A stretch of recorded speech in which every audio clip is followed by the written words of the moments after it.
Mesdames et messieurs, bonjour et bienvenue à la Table ronde, votre émission où nous parlons politique. Aujourd'hui, nous sommes mercredi le 11 avril, à 20 jours seulement d'où les gens qui sont intéressés à se présenter au conseil municipal pourront commencer à postuler. Ils auront d'ailleurs jusqu'au 27 juillet pour le faire. Mais notre entrevue aujourd'hui est un peu spéciale car nous avons avec nous le représentant du quartier numéro 4, M. Charles Berlinguet. Bonjour, Charles. Bonjour, Jacques. Toujours un plaisir. Ça va bien? Oui, merci. Oui. Et j'ai dit que c'est un peu spécial parce que Charles est l'un des deux représentants à la table du conseil qui a décidé de ne pas se représenter.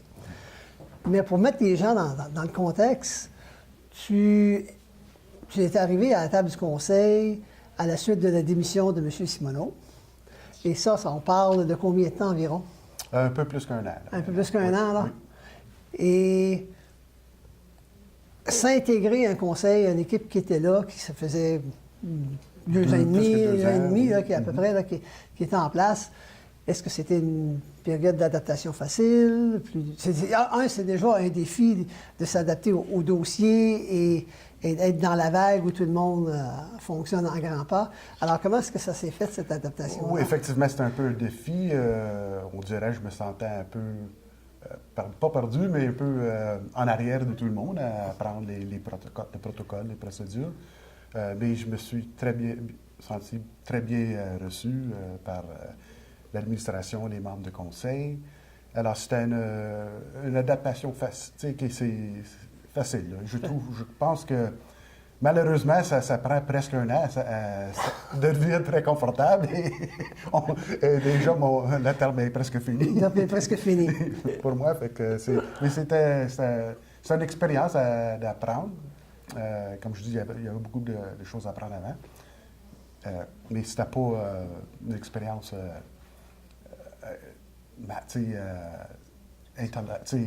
Intense. Intense. C'était chaleureux quand même. D'accord. C'était fun. Ça. OK. La camaraderie entre les membres du conseil, ça s'est bien passé? Oui. Je pense qu'on a un bon conseil. Tout le monde s'arrange. Je pense qu'il n'y a personne vraiment qui a un agenda égotiste. D'accord. Tout le monde travaille en harmonie. Je crois que M. Desjardins, c'est un maire très juste. Il donne la parole à tout le monde et tout le monde a la chance de parler. Alors, c'est un conseil qui fonctionne bien. En tout cas, c'était une bonne expérience. Une bonne expérience. Oui. Pour toi, quel département est-ce qui t'avait assigné lorsque tu es arrivé à la table du conseil? C'est ça. Bien, justement, ça tombe bien. J'ai été sur le comité de zonage, mais je travaille très proche avec le département d'infrastructure.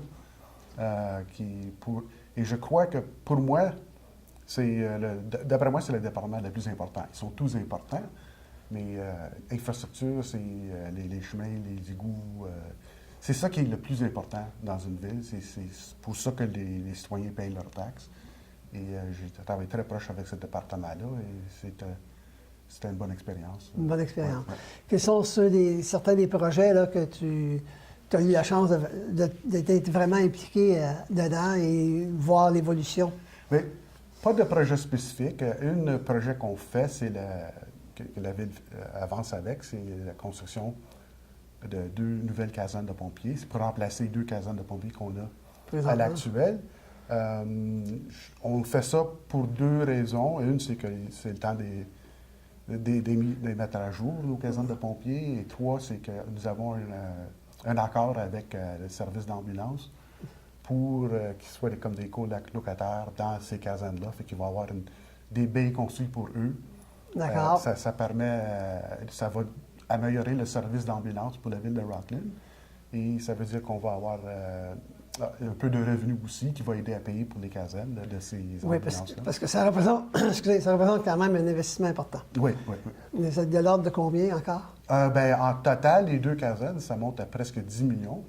Mais dans ce budget-là, vous avez, je ne m'en souviens plus des chiffres exacts, là, mais au moins à peu près 2-3 millions pour la construction de la partie des ambulances. D'accord. Puis la balance, c'est pour les casernes pour les pompiers même. OK. La caserne, parce qu'il va y avoir une caserne à Bourgette. D'accord. Eux n'ont pas d'ambulance à portée de la main, donc pour eux, c'était très important. Oui. Et ça va aider à desservir les gens de Hammond, Bourgette, Saint-Pascal. Exact. Peut-être même Clarence, je ne Oui. suis pas certain. Alors que Rockland, lui aussi, va desservir toute cette région-là. Mais pourquoi est-ce qu'il déménage de ce qu'on appelle ici le chemin de Clarence, là? Même si ce n'est pas son vrai nom. Non. D'accord. Pas la caserne, mais la station d'ambulance, est-ce qu'elle est rendue trop petite? Pourquoi est-ce qu'ils veulent... Je crois que c'est trop petit. Je crois qu'ils trouvent que c'est un peu isolé aussi. Ah, Mais de toute façon, comme maintenant, il va y en avoir une au centre-ville de Rockland, à notre caserne de pompiers là, et une à Bourgette. Alors, ça veut dire qu'on n'a plus besoin de celle dans le milieu, là, OK. parce que c'était la seule qu'il y avait. Alors. d'accord. Ouais. L'ancienne caserne de pompiers à Rockland, qu'est-ce qu'elle va devenir?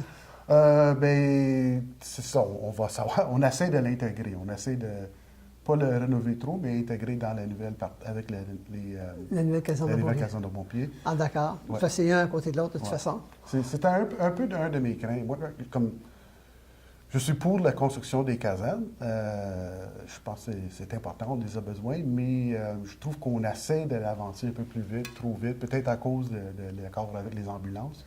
Oui. Mais la façon qu'on procède, c'est dans la construction, on appelle ça design build. Oui. C'est qu'il n'y a pas d'architecte engagé dans le moment, c'est que c'est des consultants que la Ville a engagés pour tout simplement gérer la période de soumission où les entrepreneurs généraux sont invités à donner À soumettre des propositions. Alors, moi, c'est mon opinion personnelle, je pense que c'est pas trop une bonne idée, c'est que parce que c'est un peu dans le vide, on dirait, les entrepreneurs soumissionnent un peu sans spécification, sans devis, sans direction exacte. On ne sait pas trop encore qu'est-ce qu'on va avoir, puis quand on va le savoir, ça va être peut-être un peu trop tard. Mais c'est tout ça dans le but de l'avancer, parce qu'on aimerait ça commencer la construction cet été, ou plus vite que possible. D'accord. Mais alors, pour le pousser d'avant, sans avoir un design final là, des architectes, je trouve que c'est pousser un peu l'enveloppe. Mais ça dépend comment ça se fait, là. Moi, Ouais. j'ai travaillé en achat, donc... Ouais. Fait que si c'est fait de façon à ce que les gens soumettent des propositions, dans un premier temps, pour qualifier un certain nombre de fournisseurs, et après ça, tu retournes en appel d'offres avec un concept Non. choisi. Ben, je crois que dans le moment, c'est qu'ils ont invité, je ne m'en souviens plus, 5-6 entrepreneurs généraux, qu'ils ont soumis un prix avec leur proposition. Un de ces entrepreneurs-là va être choisi avec sa proposition, et ensuite, ça va être à eux de développer les dessins finaux. Tu sais, moi, c'est juste, comme je dis, c'est mon opinion personnelle. Okay. Je trouve que c'est des fois, je comprends l'idée, c'est de faire avancer les affaires un peu plus vite, mais il y a toujours des surprises à la fin. Ah, il pourrait y avoir des surprises. C'est un peu dangereux, effectivement. Oui. D'accord. À part le gros projet de caserne de pompiers, comme pour la municipalité, c'est des gros sous. Oui. Est-ce qu'il y a autre chose, une rue, je ne sais pas quoi, là, qui pourrait... Mais il y a plusieurs rues. Qu'est-ce qu'on a fait aussi dans la dernière année, c'est le département justement d'infrastructure et développement, ils ont développé un plan qui appelle ça le plan de 10 ans. D'accord. Surtout pour les chemins, mais toutes les infrastructures. Et ils ont essayé de prioriser les chemins qui ont besoin de se refaire en Rockland. Je pense que, je m'en souviens plus, il y en a une affaire comme 98 chemins qui ont besoin des travaux sur la liste. Et ils essaient de les... À travers la municipalité? À travers la municipalité. Alors, ils essaient d'écarter ça sur 10 ans, 10-11 ans. Oui. Le problème, c'est que il y en a tellement qui ont besoin des travaux Là. Présentement. C'est toutes des priorités numéro 1, quasiment. Alors, il faut choisir ces chemins-là. C'est une affaire qu'on a regardée dans le temps du budget. Oui. Malheureusement, il y a toujours des chemins qu'on ne peut pas faire cette année, peut-être même pas l'année prochaine. Et les gens, je comprends, ne sont pas contents. C'est ça qu'on attend le plus souvent. C'est quand est-ce que vous allez réparer notre chemin? Alors, quel qu'on met en priorité? Bien, moi, je crois, de toute façon, c'est parce que chaque conseil va avoir des préjudices dans ce cas-là. Oui. Il va demander qu'on fait des chemins dans son quartier. Oui, chaque conseiller, oui. Oui, alors, pour moi, je crois que c'est la décision ça devrait être laissé avec les administrateurs de la ville, le directeur de l'infrastructure, à regarder, selon leurs études des chemins, les conditions des chemins, quelle devrait être priorité. Mais justement, il n'y a pas une étude qui a été faite, Oui. qui a été finalisée il y a à peu près un an passé, là, Oui. dans laquelle on Exact. établissait C'est ça qu'ils ont fait. Ils ont fait différentes comme une catégories liste. Exact. Ils ont mis priorisées. dans des catégories. Ils ont priorisé les chemins selon leurs conditions. L'affaire, c'est que si un chemin est vraiment détruit, là, ça coûte beaucoup plus cher. Oui, Alors, si on met celui-là en avant de la liste, ça prend tout le budget pour le réparer. oui, oui. Alors, il y en a des chemins comme ça que c'est décidé de faire juste peut-être un peu de patchwork et le laisser pour des années plus tard. Tandis qu'un chemin en moins pire de conditions, où on peut mettre seulement un couche d'asphalte, Oui, ça coûte beaucoup moins cher. oui, oui, il Alors, s'agit de gratter là-dessus. Puis... ouais. La vie moyenne d'un chemin, c'est combien? Bien, ça dépend de l'utilisation. Hein. Beaucoup de camions passent là, ça coupe beaucoup la vie, mais comme un chemin laurier, c'est beaucoup moins qu'un chemin comme un petit chemin résidentiel. D'accord. Mais En moyenne, 12 ans, 15 ans, 20 ans? un chemin comme laurier, c'est moins que 12 ans, mais un d'accord. autre chemin, ça peut être 20 ans, 25 ans. Je D'accord. pense qu'il y a, ouais. OK. Parce qu'on entend souvent, là, je sais qu'il y a des gens qui s'étaient présentés à la table du conseil il n'y a pas tellement longtemps, et là, les gens regardaient un chemin dans Clarence, puis ils disaient, dans le côté rural, là, ils ont dit, mais nous, il y a plus de gens, il y a plus que le chemin en question. Oui. Alors, comment est-ce qu'on fait pour choisir A versus B? Exact. Comment? C'est pas facile. C'est pour ça, Pas facile, moi, hein? je préfère laisser ça au directeur. Aux autres. Comment on fait pour les choisir? C'est très difficile, mais il faut être réaliste aussi, comme vous avez dit. Si un chemin peut avoir 2-3 km et seulement il y a peut-être seulement 20 maisons sur ce chemin-là. Oui, oui. C'est-tu logique d'investir la moitié de votre budget de réparation des chemins sur ce chemin-là quand vous pouvez réparer des petits chemins avec une population plus dense? Comme dans Rockland, où Ouais. les chemins ont peut-être 700 verges ou 700 mètres Puis ou des choses Il y a semblables. 50 maisons sur ce chemin-là. Alors, il y a ce choix-là, mais il y a, naturellement, comme vous dites, il y a un peu de politique qui rentre dedans. Le conseiller de ce quartier-là va pousser Oui, plus pour ses... oui. Lui, en bout de ligne, il faut qu'il soit capable de dire à sa population, j'ai amené tant d'argent dans mon quartier là, parce qu'il veut se faire élire. Et c'est normal. Ouais. Mais c'est ça qui arrive, parce que si on répare ce chemin-là, l'argent qui est emmené dans ce quartier-là, c'est déproportionnel à ce qui est dépensé sur les chemins dans les autres quartiers par citoyen. Alors, Oui. si on dit chaque citoyen, 10 de leur taxe va pour les chemins, ça va fonctionner très bien en ville, mais dans les... Au rural, c'est pas la même chose. Ça ne marchera pas. Le 10 Non. ce ne sera jamais assez. Alors. D'accord. Juste une dernière question avant qu'on parte en pause. Oui. Le budget total pour la réparation des chemins, c'est combien? Ça, c'est une bonne question, juste qu'on m'a demandé, parce que moi, c'est ça que j'ai trouvé un peu... j'étais un peu déçu, là. C'est frustrant, parce que chaque personne a leur opinion différente sur ça, mais je crois que la majorité du monde croit que c'est ça que leurs taxes sont là pour. Une bonne majorité de leurs taxes devrait être pour les services de base d'une ville. Les égouts, l'eau, les chemins, les réparations des chemins et tout ça. Et malheureusement, ce n'est pas vraiment le cas. Ah. Je crois que c'est dans notre ville, je peux vous dire, quand on est arrivé au budget, on est présenté avec tous les coûts par département. D'accord. Qu'est-ce que les coûts de les salaires, en tout cas, tous les matériaux et tout ça. Et quand on arrive au projet pour réparation, manutention de systèmes d'infrastructure, c'est très bas. Et le parti qu'on dépense sur les chemins pour ça, c'est comme 7 du budget total. Sur un budget de plus entre 30 et 40 millions de dollars, on dépense 2,7 millions de dollars par année sur les chemins et les égouts, les chemins et les culvertes. D'accord. C'est pas beaucoup, c'est pas une grosse portion du budget. Qu'est-ce que je trouve... Et justement, quand on parle, qu'est-ce qui est arrivé dans le dernier budget, qu'est-ce qui arrive, c'est qu'on est rendu, comme on parlait tantôt, avec beaucoup de chemins qu'on est obligé de réparer. La liste est tellement grande.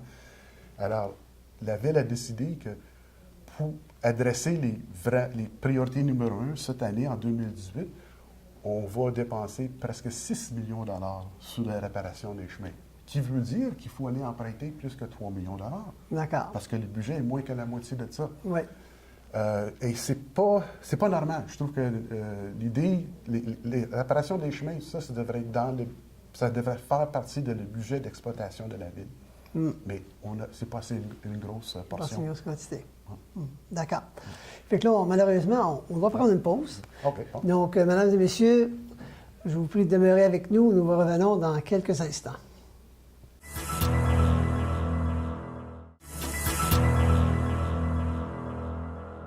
Mesdames et messieurs, merci d'être demeurés avec nous. Nous continuons notre discussion avec le conseiller pour le quartier numéro 4, M. Charles Berlinguet. Charles, on parlait justement des dépenses pour les rues, etc. Et moi, je me souviens de notre première entrevue, à peu près un an passé, où j'essayais de te casser, parce qu'on casse des gens dans des boîtes. C'est les gens de la gauche, les gens de la droite, les gens au centre gauche, centre droite. Et tu exprimais tantôt là, ton inquiétude, si on veut, là, pour ajouter à la dette puis ces choses-là. Alors, moi, je te vois du côté droit, plutôt quasiment littéraire, là, dans ce groupe-là. Fiscalement. Fiscalement, oui. D'accord.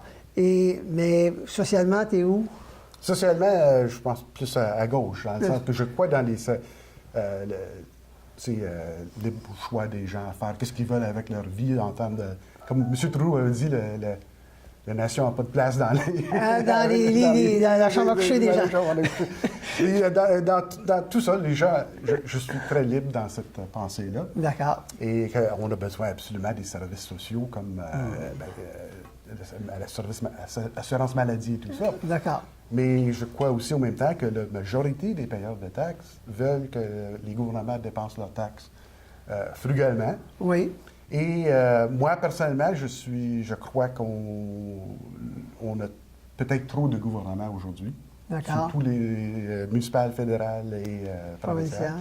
Et ça, c'est comme vous disiez, vraiment sur le côté droit, moins de gouvernements, plus petit de gouvernements. C'est mon pensée. Et je crois que la plupart des gens seraient d'accord avec ça parce qu'il y a bien des gens qui n'aiment pas ça, voir leur argent dépensé. Et surtout, les gens qui travaillent dans le privé. D'accord. Ils payent des impôts, puis ils ont très peu de services, puis ils ne comprennent pas où est-ce que l'argent va. Ils ne sont pas des travailleurs pour le fédéral provincial. Et ils aimeraient ça avoir de payer moins d'impôts. Mais ces gens-là ne sont pas la sorte de gens qui s'impliquent vraiment justement dans le gouvernement. Ils travaillent dans le jour, ils n'ont pas le temps nécessairement. Le soir, ils sont fatigués, ils n'ont pas le temps d'aller à une réunion de conseil. Nous, dans le gouvernement, surtout dans le gouvernement municipal, qu'est-ce qu'on voit, qu'on entend parler le plus, c'est des gens qui, eux autres, c'est pas qu'ils veulent moins de gouvernement, on dirait même qu'ils veulent plus, parce qu'ils veulent plus de services. Ouais. Pouvez-vous pensionner telle affaire? Est-ce que vous pourrez faire telle affaire? Ces gens-là, je ne sais pas s'ils réalisent, mais fournir ces services-là, il faut aller trouver l'argent pour le faire. Et on se fait...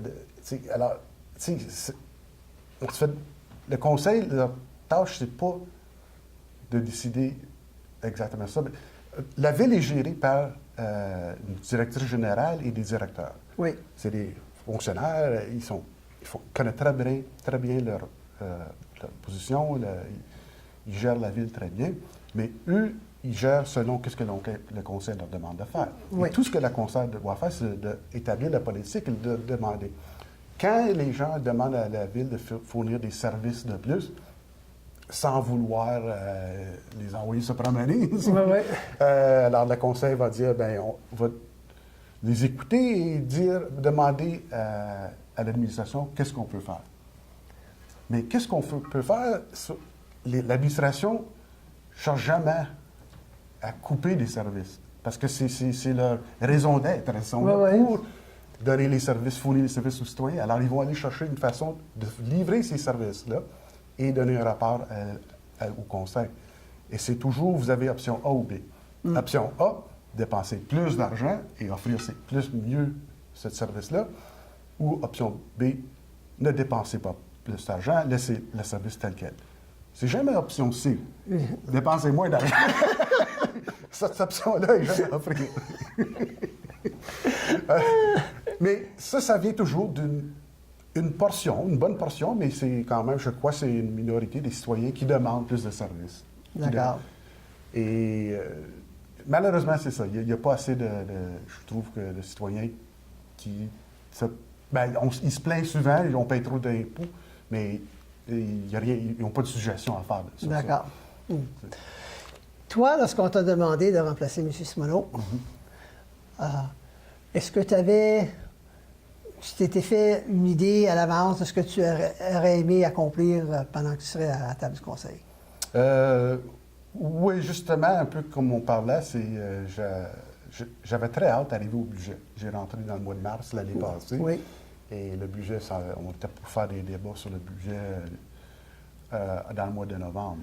En ce temps-là, j'ai pris mes connaissances de comment ça fonctionnait, le budget. Et j'avais très hâte d'arriver là parce que moi, mon but, c'était d'essayer de trouver, comprendre le budget et regarder, voir s'il y avait des possibilités de couper le budget pour aller moins en dette. Comme je vous dis, on savait déjà qu'il y avait des grosses dépenses qui s'en venaient des dettes.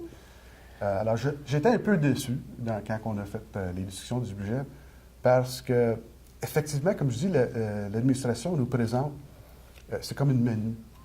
Et dans cette menu-là, on a le plat principal, c'est tous les salaires, les dépenses. Il y a toutes sortes d'affaires, formation, etc. Toutes les dépenses, la même que l'année précédente, qui était 2017. Avec les augmentations de salaire, les coûts de vie qui étaient négociés avec les syndicats. Alors, tout ça, c'est comme fixé. Ça, c'est votre menu, la première partie de la menu. D'accord. Le dessert, c'est, si vous voulez, c'est OK.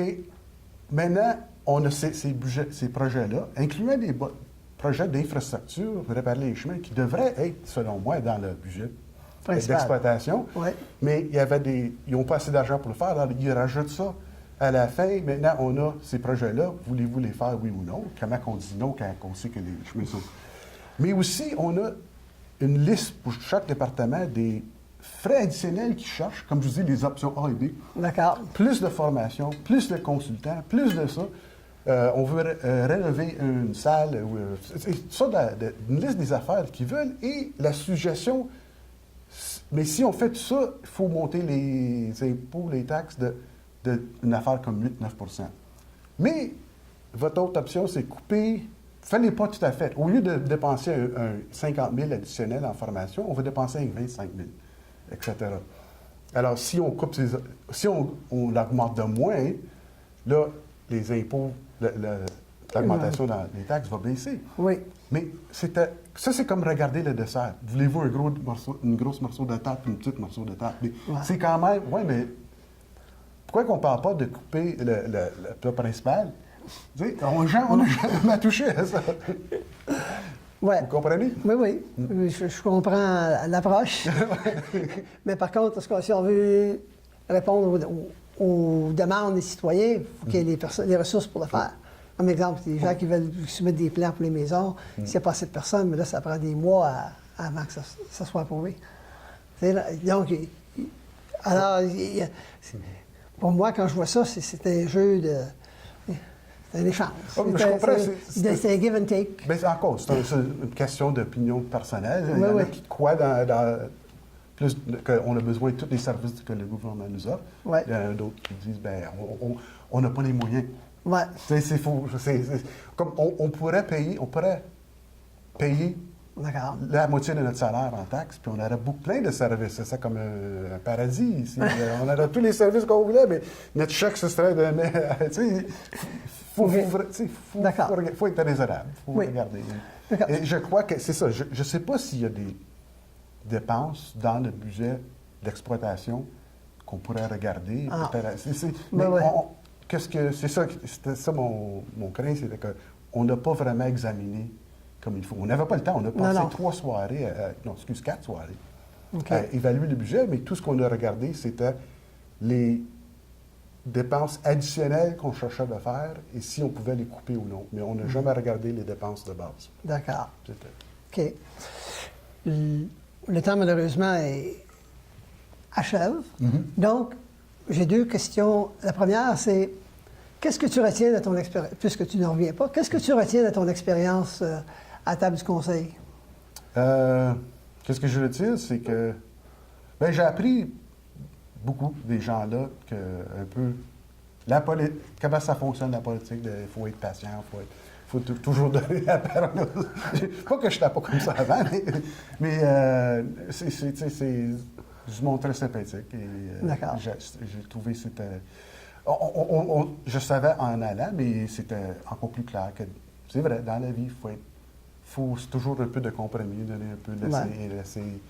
Il y a des affaires qu'il n'y a rien qu'on peut faire, puis on laisse aller. C'était une bonne expérience. C'est une bonne expérience? Oui. Est-ce que tu la recommanderais aux citoyens? Oui, pour une bonne expérience. C'est quelqu'un qui... Il faut avoir le temps à donner, parce que ça demande quand même, moi je dirais, en moyenne, 20 heures par mois minimum. C'est comme il y a 2 réunions par mois qui demandent à peu près 4-5 heures de votre temps. Et il faut se préparer pour ces réunions-là qui demandent à peu près le même montant de temps, 4-5 heures, plus il y a des fonctions à faire. Oui. Mais, plus les appels des résidents, etc. Oui, c'est ça. Il n'y a pas tellement... Il n'y en a pas tellement que ça, là, des appels des résidents, puis la plupart sont très sympathiques, très gentils. D'accord. Ils ont des demandes raisonnables. On est là pour ça. Justement, souvent, les résidents y appellent parce qu'ils n'ont pas de réponse à leur satisfaction de la ville pour un problème. Alors, nous, c'est comme on peut pousser un peu plus, là, mais c'est pas à nous de trouver la solution d'intervenir, c'est juste de faire le message. Pourrez-vous répondre à cet citoyen-là? Ouais. Mais je pense que pour quelqu'un c'est une bonne façon de commencer si vous êtes intéressé dans les politiques, c'est politique municipale. D'accord. C'est une très bonne façon. Et l'avantage ici, c'est que c'est pas une carrière à temps plein. À temps passé, vous pouvez garder votre carrière, le positionner le jour et le faire... C'est pas la ville d'Ottawa ici, là. Non, pas du tout. Est-ce qu'il y a quelque chose que tu aimerais dire aux résidents que tu as représentés? Aux citoyens. C'était un plaisir de vous représenter. Je vais t'inviter à lui parler directement. Ouais. J'aimerais ça vous servir encore et passer une autre table, mais c'est pas dans les cartes. Mais en tout cas, j'ai rencontré quelques gens de vous dans ma terme très courte et c'était un plaisir. Et à l'avenir. Bon, merci beaucoup, Charles. Merci. Ça fait plaisir et je te souhaite bonne chance dans tes projets. Merci. Donc, mesdames et messieurs, ceci termine notre entrevue avec Charles Berlinguette, un homme qui va avoir été en poste environ 1 an et demi par le temps que le nouveau conseil soit assermenté au mois de décembre. Donc, je vous dis merci d'avoir été là avec nous et je vous dis à la prochaine.